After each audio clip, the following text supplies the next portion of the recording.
Praise the Lord. அவரை தியானிக்கிறதான இனிதான பகுதியிலே உங்களை சந்திப்பது மிகவும் சந்தோஷம். இன்றைய பரிசுத்த வேதாகத்தில் லூக்கா சுவிசேஷ புத்தகம் 15ஆம் அதிகாரம் 21ஆம் வசனம்.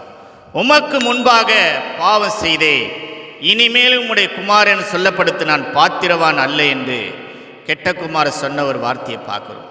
நான் பாவம் செய்தேன், தன் பாவங்களை மறைக்கிறவன் வாழ்வடைய மாட்டான், அதை அறிக்கை செய்து விட்டு விடணும், இரக்கம் பெறுகிறான் என்று வேதத்தில் சொல்லப்படுது. அன்பான கர்த்தருடைய பிள்ளையே, அவன் வாழ்க்கையில் வந்து தகப்பனுக்கு முன்பாக சொன்னான், பரத்துக்கு விரோதமாக உமக்கு விரோதமாக நான் பாவம் செய்தேன்.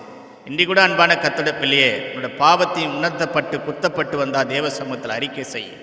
தன் பாவங்களை மறைக்கிற அந்த வாழ்வடைய மாட்டான், அதை அறிக்கை செய்து விட்டு விடணும், இரக்கம் பெறுகிறான் என்று வேத சொல்.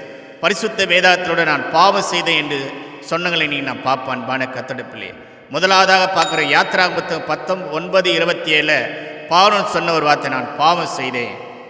ரெண்டாவது பார்க்குறோம் பிளேயாம் என்னாங்க 22:34 நான் பாவம் செய்தேன் என்று அவன் சொல்கிற ஒரு வார்த்தையை பார்க்குறோம்.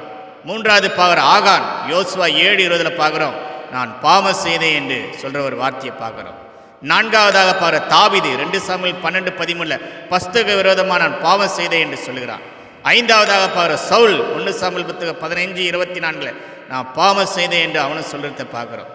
ஆறாவதாக பாரு மத்தேயு 27:4 யூதாஸ் காரியத்து குற்றமில்லாத ரத்தத்தை நான் காட்டி கொடுத்தேன், நான் பாவம் செய்தேன் என்று அவன் செய்கிற வேலையும் பார்க்குறான். அன்பான கர்த்தருடைய பிள்ளையே, உன்னை கூட உன் வாழ்க்கையில் நீ பாவம் செய்து உணராத இருந்தால் கர்த்தர் நீ உன்னோட பேசுகிறா. கெட்ட குமாரன் உணர்ந்து மனம் திரும்பி தகப்படத்தில் வந்தா, தகப்பனுக்கு விரோதமாக பரத்துக்கு விரோதமாக நான் பாவம் செய்தேன். இன்னி கூட அன்பான கர்த்தருடைய பிள்ளையே, பாவத்தில் விழுந்து நீ காணப்படுகிறியா? எழுந்து கடத்து வா. தகப்பனுக்கு விரோதமாக பாவம் செய்த, பரத்துக்கு விரோதமாக பாவம் செய்த தேவ சமூகத்தில் அறிக்கையிடு. கெட்ட குமாரன் ஒரு மறுவாழ் கழுது உன் வாழ்க்கையில் ஒரு மறுவாழ் கொடுத்து உன்னையும் குடும்பத்தையும் கர்த்தர் ஆசீர்வதிப்பார். ஆமென்.